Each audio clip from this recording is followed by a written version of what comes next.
ఈ జనరేషన్లో మన డైట్ స్టైల్ అనేది చాలా మారిపోయింది సార్. ఎక్కువ డీప్ ఫ్రైడ్ ఫుడ్ తింటాం, ఎప్పుడు నాన్ వెజ్ తినటం.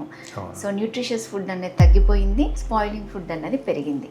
దీనివల్ల కొలానిక్ క్యాన్సర్స్ అన్నవి ఎక్కువ చూస్తున్నాం. సో ఈ కొలానిక్ క్యాన్సర్స్ ఉన్నప్పుడు ఎలాంటి సిమ్టమ్స్ ఉంటాయి, వీటిని మనం ఎలా డయాగ్నోస్ చేసుకోవచ్చు? చాలా ఫాస్ట్గా పెరుగుతున్నటువంటి క్యాన్సర్ ఇన్సిడెన్స్ ఏంటి అంటే కొలాన్ క్యాన్సర్, అంటే పెద్ద పేగు cancer. It's a disease of what we call urbanism అంటాం. వెస్టర్న్ లైఫ్ స్టైల్కి వెళ్తున్న కొద్దీ పెరుగుతున్నటువంటి క్యాన్సర్స్.